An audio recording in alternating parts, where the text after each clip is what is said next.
15 centímetros y medio, 16 centímetros, que tienes aproximadamente entre 4 y 5 centímetros de zona de agua de reserva donde es difícilmente disponible ese agua para la planta. Eso es importante porque es importante verlo porque así entendemos mejor cómo se mueve el agua y por tanto cómo reaccionan el sistema radicular. Necesitamos aireación extra, se puede conseguir. Mirad, esto es la parte de abajo de una bolsa de cultivo. Esa es la parte de abajo. Entonces, lo que hacemos aquí es que le hacemos un corte longitudinal a la bolsa de cultivo y cortes, como veis, cortes laterales. Entonces, en esa zona, automáticamente, como hay solo aire, tiene tendencia el agua a salir más rápido por ahí. Entonces, la bolsa de cultivo se vuelve más seca, tiene menos agua en la zona de abajo. Por tanto, la humedad entre la parte de arriba, la parte del centro y la parte de abajo se puede igualar.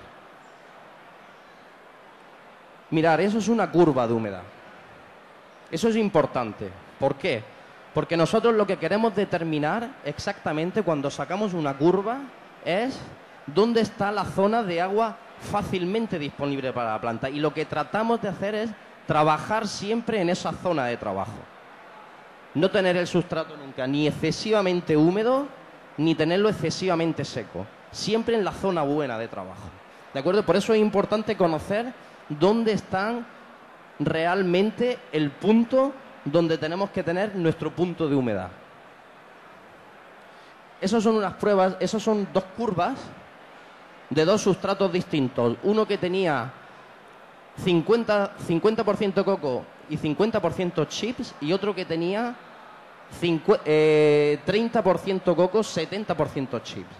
Y como podéis ver, el que tiene más chips, la curva es un poco más abajo.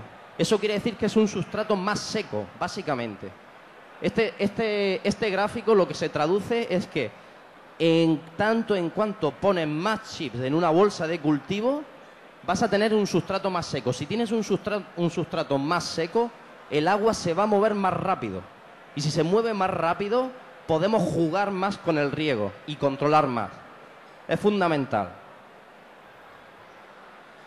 Bueno, ahora vamos a ver los formatos.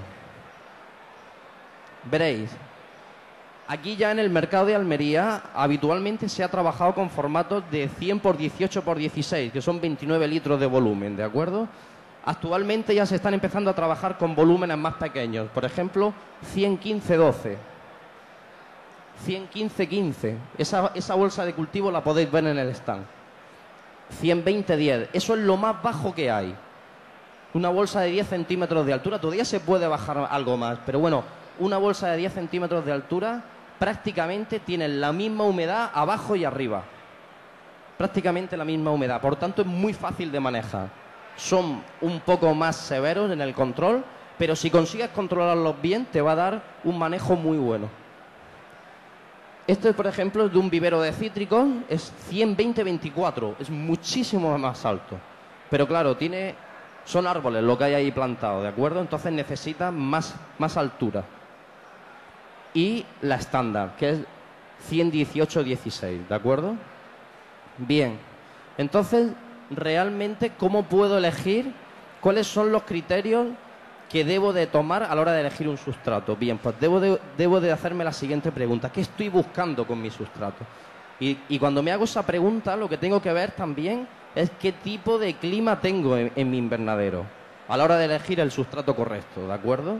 Bien, cuando voy a elegir un sustrato, lo que quiero es un medio que sea modificable. Lo que no quiero es poner agua y que se quede el agua ahí, saturada, y que la planta, cuando necesite, que coge, si no necesita, el agua sigue ahí. No, cuando elijo un sustrato, lo que quiero es dar un riego que se vacíe y volver a regar.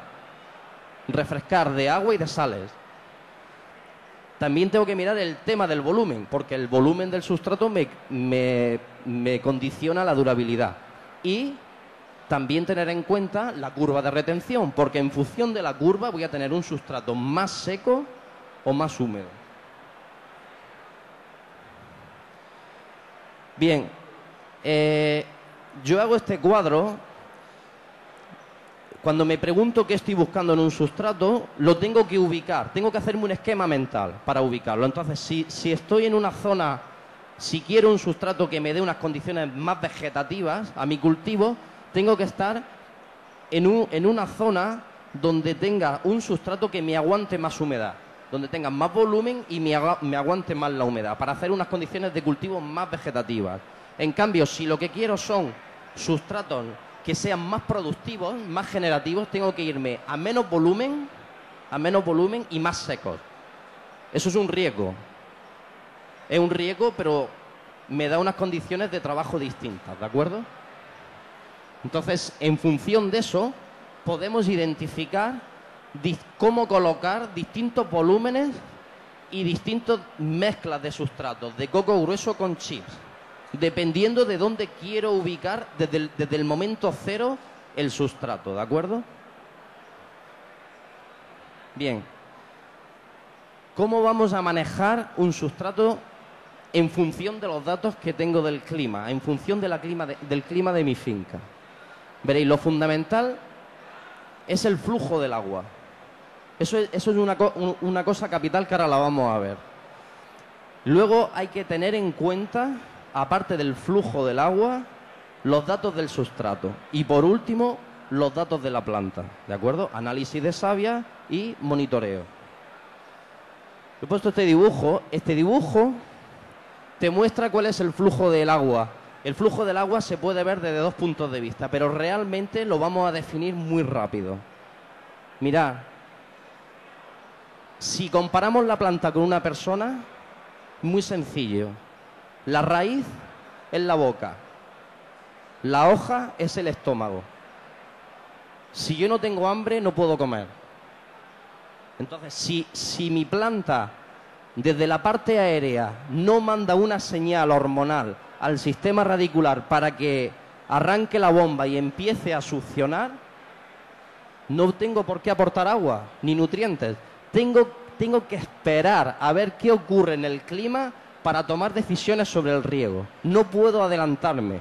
No puedo regar en invierno a las 8 de la mañana, ni a las 8:30, ni a las 9, si tiene 9 grados en el invernadero, por ejemplo. No puede, ¿vale? Eso hay que tenerlo en cuenta. Es decir, los datos de clima te condicionan la hora de empezar a regar.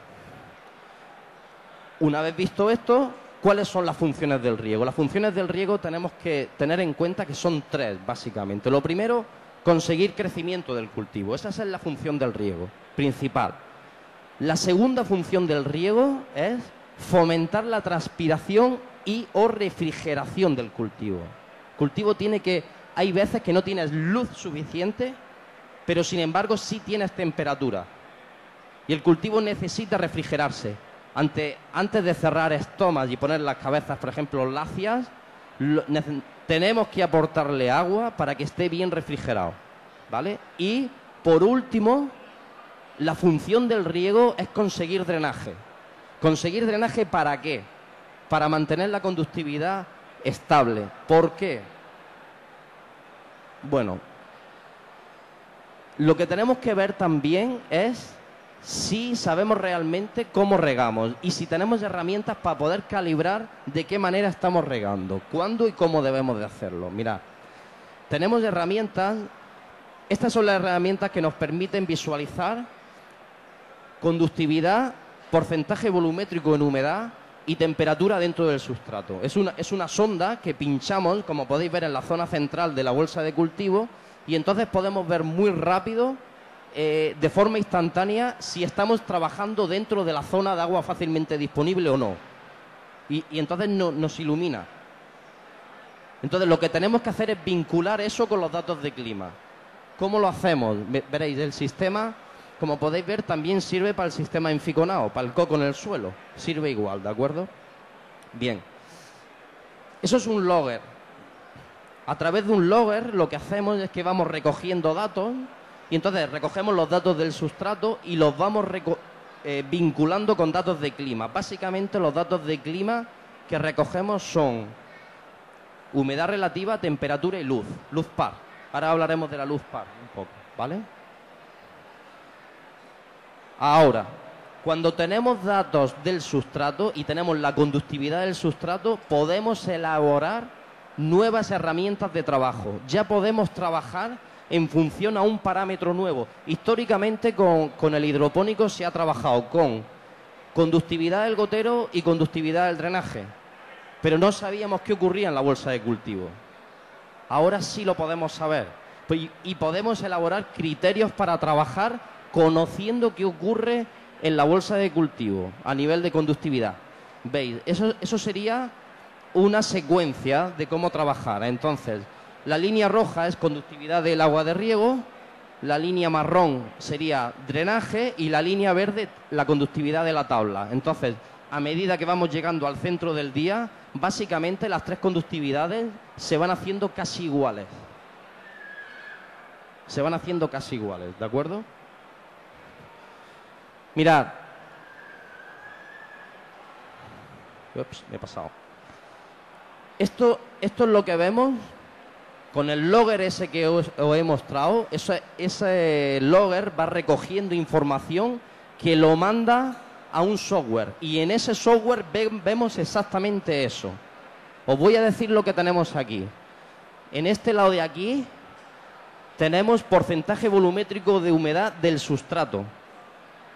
Y aquí tenemos conductividad eléctrica. Este es volumen de agua drenado, humedad en hoja, que es esta línea roja. Esta es la humedad en hoja, temperatura. Aquí tenemos volumen regado y aquí tenemos otro valor que es el volumen, el agua que estamos aportando con un contador en la manguera de riego, ¿vale? Entonces, ¿qué ocurre? Que con estos datos nosotros podemos visualizar exactamente en el momento que estamos regando cuándo tenemos el punto de drenaje, que también eso nos define un poco si lo estamos manejando el cultivo más vegetativo o más generativo, ¿de acuerdo? Entonces, como podéis ver, en la línea verde van aumentando los riegos y vemos que tenemos momentos de drenaje, bueno, pues a partir del segundo, el tercer, el cuarto riego. Vamos a verlo en más detalle. Aquí tenemos otra secuencia. Hemos quitado la humedad en hoja, las barras amarillas las hemos quitado. Hemos dejado solo volumen de agua drenado y el volumen de agua regado, humedad en tabla, temperatura y conductividad eléctrica. ¿Vale? Aquí, en este caso, solo se ve el volumen drenado. Entonces, aquí tú ya puedes ver en cada pico que tienes, en cada uno de los picos, en el momento que tienes drenaje. Y aquí, como se puede ver, prácticamente desde el primer riego del día hay drenaje.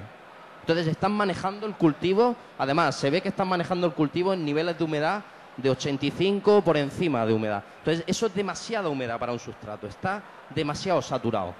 Entonces la recomendación es que intenten regar retrasando algo el riego para no tener drenaje desde el primer riego del día. Esto es en más detalle. Aquí se vería cómo, por ejemplo, en este día ha habido un poco de humedad en